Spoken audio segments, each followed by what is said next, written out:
Rebonsoir Monsieur Pissas, merci d'avoir Bonsoir, patienté monsieur quelques Savary. instants et merci d'avoir accepté d'être avec nous ce soir sur le plateau de 19h le live. Bon, la première question moi, que je voulais vous poser Monsieur Pissas, elle est assez simple. Comment se déroulent ces premiers jours à la tête du département? Alors, Monsieur Savary, c'est plus les premiers jours, puisqu'il reste 10 jours avant l'élection du 27 novembre prochain. Donc, c'est les 3 premières semaines. Oui, demain, ça fera 3 semaines que j'assume à titre intérimaire, à titre provisoire, la présidence du département, parce que le prédécesseur de Divoide a démissionné. Ça se passe bien.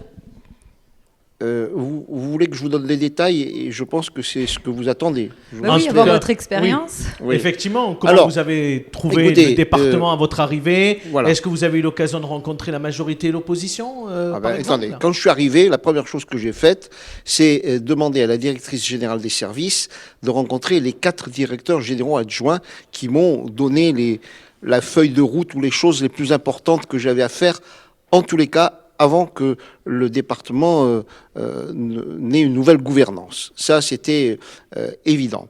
Après, j'ai voulu effectivement rencontrer tous les présidents de groupe, tous sans exception. Je les ai rencontrés. Après, j'ai désiré rencontrer les syndicats, parce que je voulais, si vous voulez, administrer la preuve que cette période transitoire, dite intérimaire, vous l'appellerez comme vous voudrez, n'est pas une vacance, que ça ne rime pas avec vacances, absence de gouvernance. Et puis, j'ai voulu avoir des personnalités cibles, la trésorerie, la Caisse des dépôts et consignations, l'ARS, la CAF, Pôle emploi si possible, etc. etc. Après, j'ai pris les conseils des uns et des autres. Je vous donne un exemple. Christian Bastide m'a dit tiens, ce serait bien que tu puisses rencontrer les présidents des principales communautés de communes ou d'agglos. Donc je suis rentré en contact. Il y a une semaine, j'ai vu Franck Proust. Ce matin, j'ai vu Christophe Rivinc. Bon, j'attends pour le Garaudagnen. Mais là, votre tournée va au-delà de la simple démonstration qu'il n'y a pas de vacances. On a l'impression vraiment que vous faites un peu la tournée des popotes des Grands-Ducs. Mais, pourquoi moi, Grand-Duc, je vous laisse la responsabilité de votre propos. La question, non, c'est oui, pourquoi madame, vous avez rencontré alors, je vais autant vous de dire, personnes? chère Coralie, alors c'est comme ça, hein, je ne vais pas en rougir, j'étais un bon élève quand j'étais en primaire. J'étais un bon élève quand j'étais au lycée, puisque à l'époque, à Grenoble, il n'y avait pas de collège, c'était directement le lycée. Et je pense que j'étais un étudiant studieux en médecine. Et Donc moi, quand j'ai une mission, j'essaye de la remplir. Et vous savez, je suis tombé depuis gamin dans la cuve à travail. Peut-être parce que je sais rien faire d'autre, hein. C'est possible. Hein. Dans quel état d'esprit vous avez, quand vous avez rencontré les groupes de majorité et d'opposition, dans quel état d'esprit vous les avez trouvés? Alors, constructif, hein, mais interrogatif. Hein, aussi bien la majorité m'a dit maintenant comment on va travailler et tout. Je dis, on va réunir la majorité. Le président du groupe auquel j'appartiens va réunir le groupe socialiste et apparenté. Il fera ce qu'il veut. Moi, je réunirai la majorité.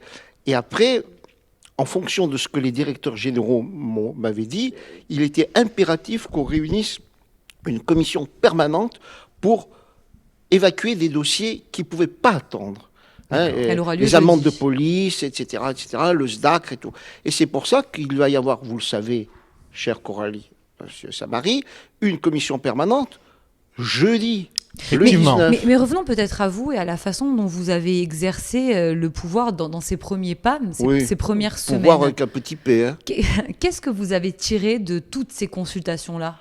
Parce que c'est ça l'important. Alors d'abord, si vous voulez, moi je voulais que la structure, la collectivité à laquelle j'appartiens depuis 13 ans, qui est le conseil départemental, continue à fonctionner, qu'il n'y ait pas un vide. Et j'ai vu même à travers le personnel et les yeux des personnes, je pense, hein, je ne suis pas certain, qu'elles étaient contentes que justement ça se passe comme ça.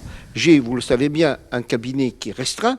J'ai 2 collègues auxquels je suis très attaché et qui me le rendent bien. Alors justement, et qui bossent peut-être, comme des, vous nous en comme donnez la des perche. dératés. Un mot sur vos collaborateurs et notamment votre directeur de cabinet. Alors on rappelle que le directeur de cabinet, pour un élu, c'est vraiment son homme de confiance.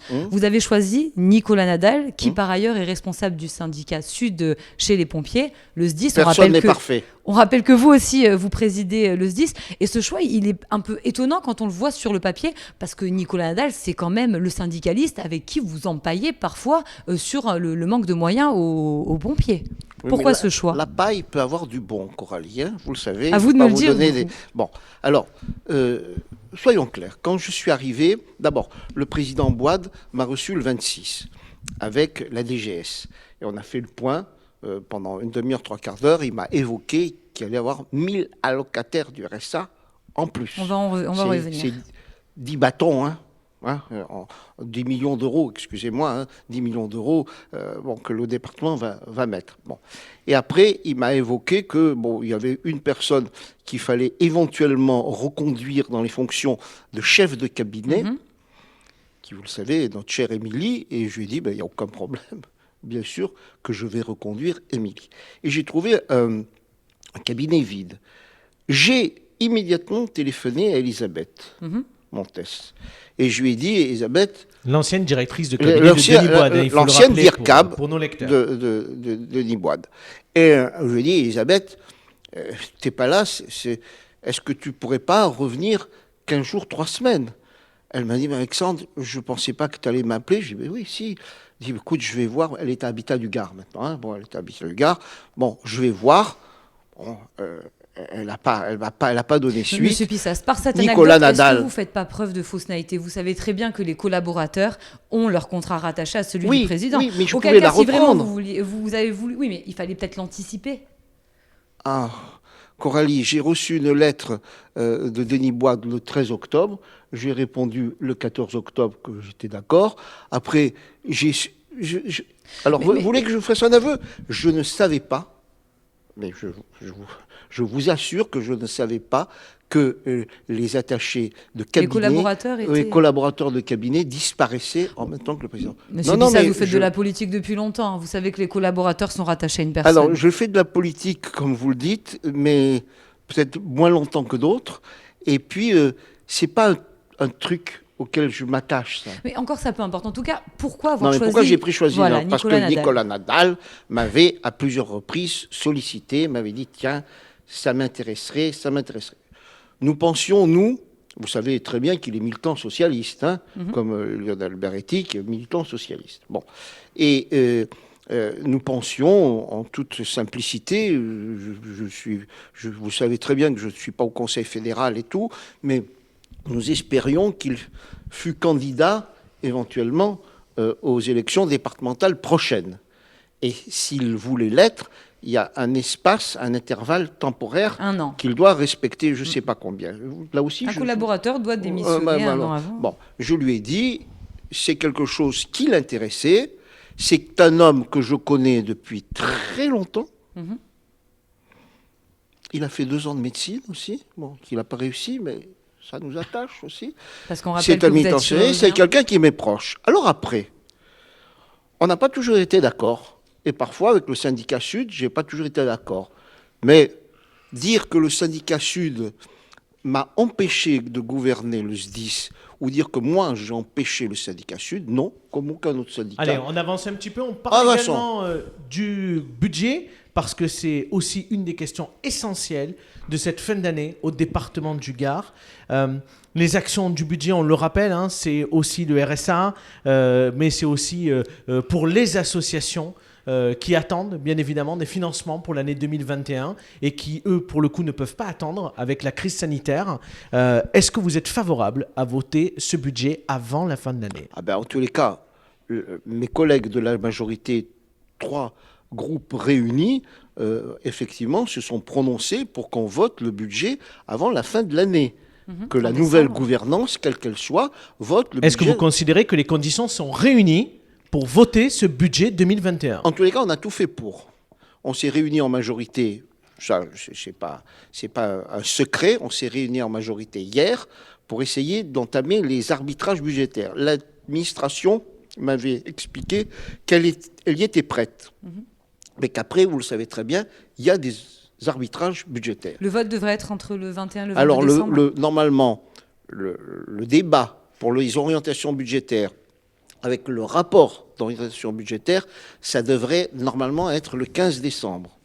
Et le vote du budget serait le 21 ou le 22 décembre. Qu'est-ce que vous pouvez nous dire et dire aux Gardois aussi sur ce budget? On sait qu'il y a la crise sanitaire. Je pense que votre question est pertinente, parce Merci, que Monsieur toute la Pissas. soupe politique, pour laquelle peut-être vous m'interrogerez tout à l'heure, les Gardoises et les Gardois s'en foutent et s'en contrefoutent. Moi, les Gardoises et les Gardois que je peux rencontrer, ils veulent, alors pour les associations, oui, savoir s'ils auront leurs subventions, leurs machins, etc. Mais pour les gens qui cherchent un logement, pour les gens qui sont allocataires du RSA et qui doivent justement frapper à la porte Les actions pour du manger. département sont Et importantes. puis aussi pour les gens qui cherchent un emploi. Et dans cette situation actuelle, c'est plus que difficile. Alors justement, le budget, est-ce qu'il va être compliqué de par la crise sanitaire ou est-ce que le département du Gard peut passer encore entre les gouttes? Alors, je pense que le budget prévisionnel, Ouais. le BP 2021, va se passer. Un BP, c'est au 31 décembre. Il est prévisionnel tant qu'on ne connaît pas le compte administratif. Bon. Ce que je crains beaucoup, c'est ce que m'ont dit, par exemple, le président du tribunal de commerce, le président, parce que j'ai rencontré toutes les chambres consulaires, le président de la CCI, chambre des métiers, chambre d'agriculture. C'est ce qui risque de se passer en février. Il risque d'y avoir 1500 entreprises. Il risque, c'est pas moi qui maîtrise ça, qui mettent la clé sous la porte. Et s'ils le font, d'abord, ce sont des salariés qui vont être basculés dans Pôle emploi. Puis, les entrepreneurs ou les artisans qui sont en nom propre, eux iront directement alimenter le RSA. Oui. Alors ça, c'est donc en Et février, dans quelques là, ça mois. va être difficile. En tout cas, vous avez une bonne nouvelle. Apparemment, aujourd'hui ou hier, votre recette fiscale, la CVAE, donc on rappelle oui. que c'est une recette fiscale qui a la valeur ajoutée, donc l'industrie. Vous prévoyez 10 millions d'euros en moins. Et non, oui, C'est pas le cas. c'est Et pas le cas. parallèlement à ça, vous avez 1000 bénéficiaires du RSA en plus. Donc on a envie de vous demander, aujourd'hui, quel est le profil de ces 1000 bénéficiaires du RSA en plus? Le profil de ces 1000 Qui, voilà, bénéficiaires, qui qui sont-ils? c'est des gens qui sont arrivés par la crise du Covid Ouais. et la précarité, lentement mais sûrement. Par la dans première vague, en particulier au printemps dernier. Écoutez, C'est un peu les c'est ce que j'ai cru conséquences comprendre. aussi. Je suis pas D'accord. allé. Donc on Oui, peut dans le penser, détail. Je suis pas allé dans on le peut, détail. on peut penser que c'est, alors avec, si on met en parallèle la taxe, la CVAE, avec la recette fiscale qui est maintenue, on peut penser que ce sont des contrats peut-être précaires, des CDD et aussi l'intérim, certainement, que vous Oui. voyez arriver. Parce que le département a cette particularité, c'est elle qui voit les conséquences de la crise sanitaire Mais au niveau le économique. département, quand même, 60%, c'est du social. Hein. Eh oui, bien Mais ça sûr. vous permettra, vous, en tout cas, dans votre budget 2020, on l'imagine, de conserver certains 2021. crédits. 2021, excusez-moi, de conserver J'en certains prie. crédits, parce que 10 millions d'euros, c'était quand même pas une paille au niveau de la CVAE. C'est pas une paille. Quand même, je vous rappelle qu'on a dégagé un excédent en section de fonctionnement de 62 millions d'euros en 2019. Il était bien, Denis Boide, quand même, hein, l'ancien président. Très bien. Vous voulez me dire qu'il aurait dû continuer à être président? Puisque Coralie Vous parle me le de prenez Denis de la Boide, bouche. Hein. Puisque Coralie parle de Denis Boide, parlons de la réélection de la présidence pour le 27 novembre prochain. Est-ce que vous allez vous rallier derrière Laurent Périgot, qui a été désigné par la majorité? Alors, Françoise Laurent-Périgot, ça ne m'a pas échappé, a été désignée effectivement au cours d'un vote auquel je n'étais pas présent. Bon. Pour quelle raison vous n'étiez pas là? Quoi? Pour quelle Je raison? n'étais pas disponible. Hein. D'accord. Et Françoise C'était pourtant Laurent-Périgot un moment est une important amie. pour la Et majorité. Françoise Laurent-Périgot est une amie en dehors d'être aussi une camarade socialiste. Je vous dirais, vous vous doutez bien que c'est pas à Objectif Gard, malgré l'amitié que je porte à Coralie et le respect que je vous dois, Monsieur Samary, c'est pas Objectif Gard que je vais dire ce soir. Le pourquoi film. pas Pourquoi pas oui, mais Qu'est-ce qui pourquoi oui? l'empêche? Pourquoi oui? Parce que finalement, aujourd'hui, vous feriez preuve de clarté dès ce soir. Et de ça permet responsabilité. peut-être Non, effectivement non. aussi Il y a des moments pour tout. Quand un film sort, le film en avant-première. Non, ça marche pas. Il faut Faites-nous aller la voir. bande-annonce alors. Est-ce que Françoise Laurent-Périgot, c'est une bonne candidate? Si C'est- vous voulez pas nous dire c'est vraiment une- si vous c'est allez une voter bonne pour elle. candidate. Oui, je peux pas dire que c'est une mauvaise candidate. Enfin, quand même. Parce que, Monsieur Vous vous rendez Pissas, compte derrière la question d'Abdel, ce qui est sous-jacent, c'est que... C'est est-ce que je me présenterai ou pas? Oui. Parce que c'est un peu la clé pour Vous le savoir verrez si cette vendredi collective- 27 novembre. Je pense qu'il Vous vous allez échappe. garder le suspense jusqu'au vendredi, jusqu'au Est-ce 27? est-ce vraiment un suspect? Je pense que les problèmes sont ailleurs en ce moment. Hein? Ils vous ont C'est pas plus une échappé histoire parce que d'ego. vous Monsieur les Pissas, avez évoqués. les les C'est plus problèmes- une histoire d'ego. C'est les problèmes de droite et de gauche. Les problèmes sont ailleurs, mais vous avez quand même une forme de responsabilité, parce que si aujourd'hui vous ne vous ralliez pas à votre majorité, ça peut Ça basculer veut à dire droite. quoi, se rallier? Bah, c'est voter pour la candidate qui a été C'est-à-dire que désignée je par voterai, votre majorité. si je voterai pour un candidat de De droite, c'est ça? Je ne vous ai pas dit ça. Ah ben écoutez, c'est ce que Je vous vous, ai entendez. je vous parle de votre Non, mais responsabilité. vous pourriez vous abstenir. Et si vous faites ça, Ma- vous savez très m'abstenir, bien que du coup, la s'abstenir, droite récupérerait la majorité. s'abstenir, ça se voit. Voter blanc, effectivement, ça se voit pas. Mais si c'est une amie, Quoi? Françoise Laurent Périgot, pourquoi vous votez pas pour elle? C'est ça qu'on ne Mais- comprend pas en fait ce Mais soir. je vous ai pas dit que je voterai pas pour elle. Non, mais vous mettez du suspense là où l'ensemble de la majorité à gauche n'en met pas en fait. C'est là qu'on Attendez, comprend monsieur pas. Samari. Je suis membre d'un parti politique qui s'appelle le Parti Socialiste. Il y a des statuts dans ce Parti Socialiste. Et dans ces statuts, il est prévu normalement que c'était les militants qui devaient désigner le candidat. Non, Pour non, les non, sénatoriales, non, là, non, vous non, nous parlez non, pour les sénatoriales ou pour les départementales, pour l'élection du président? Pour l'élection du président du département. Non, pas quand c'est une élection interne, pas quand c'est une réélection. Les statuts prévoient effectivement qu'on désigne le chef de file dans le cadre de renouvellement des 23 cantons du Gard. Exact, exact. Bon. Et là, Après, peut-être que vous avez essayé de demander à la fédération, aux militants de voter pour vous pour conserver la présidence, mais en tout cas, c'est pas ce que prévoient les mais statuts. madame, qui vous dit que je veux conserver la présidence du département? Mais la question d'Adèle est légitime. Pourquoi ce Parce que vous y suspense? mettez du suspense. C'est pour ça en fait. Eh bien, si je Et je crois si que je la mettais pas de majorité gauche, suspense, aujourd'hui, elle n'a pas besoin de vous- suspense. vous ne me- Elle est déjà très embêtée avec la droite et avec les possibles voix du Rassemblement national qui vont Madame, s'y mêler monsieur, avec la est-ce droite. nécessaire de vous rappeler que je suis de gauche et convaincu des idées socialistes profondément depuis l'âge de 17 ans? Non, mais il y a quelques années, vous aviez discuté avec Laurent Burgot, hein, du bon sens Ah non, mais je républicain. n'ai jamais, je respecte Laurent Burgois, tout ce que vous voulez, jamais je n'ai émis l'hypothèse d'être un candidat de la droite, Non, vous êtes même plus si je subtil. respecte la droite républicaine. Vous êtes plus subtil. En tout cas, on sait que vous ne répondrez pas à la question, mais on sait que vous. Mais d'abord, vous vouliez saviez, avoir- vous saviez que je ne répondrais pas. Non, on avait Et quelques, je l'avais dit on à avait monsieur quelques Savary, espoirs. et vous voyez, Mais il en monsieur sourit, Pissas, il a il raison On faut- fait d'en notre sourire. travail. Il faut vous poser cette question parce que je pense que c'est un enjeu pour la présidence et aussi pour votre carrière politique. Est-ce Ma que, carrière politique. est-ce qu'aujourd'hui, Ma vous carrière. avez toujours envie de présider Habitat du Gard? Et est-ce que, en vous donnant, entre guillemets, la gestion C'est du bailleur social, la soupe politique, là, vous rentrez dans... mais c'est ce que vous avez fait en 2015, monsieur Pissas.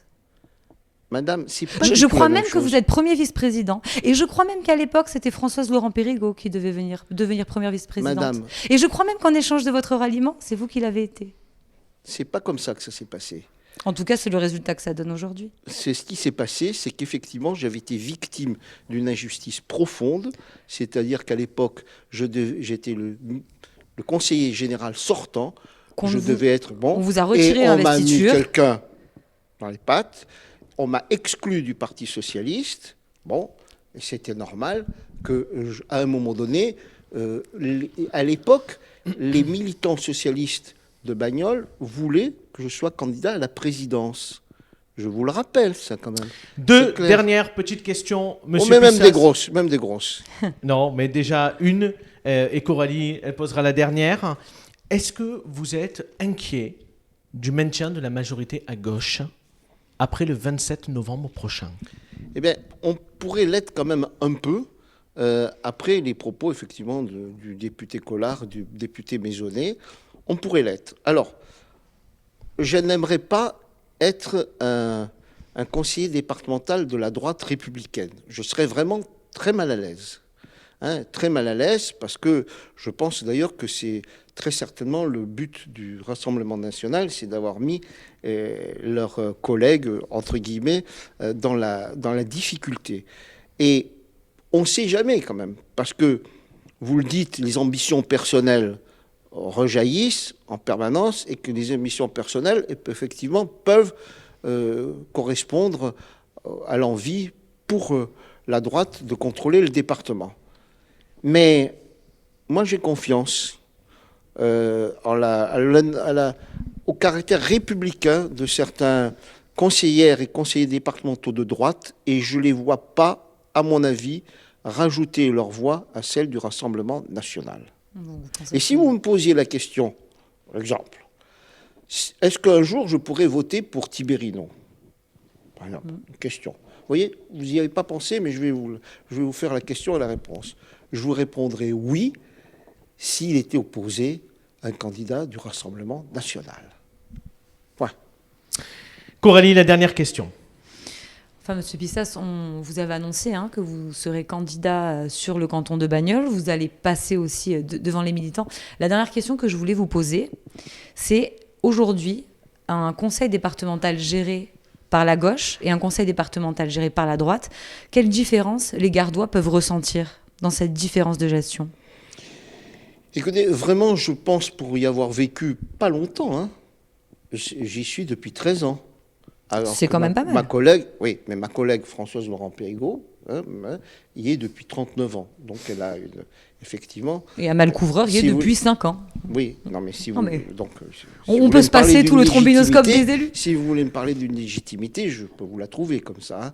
Bon, eh bien, je pense vraiment que la majorité socialiste, communiste et verte, vraiment mouille la chemise pour les gens humbles, les gens en difficulté. Je ne dis pas que les gens de droite républicaine ne sont pas eux aussi attachés justement au respect de ces gens-là.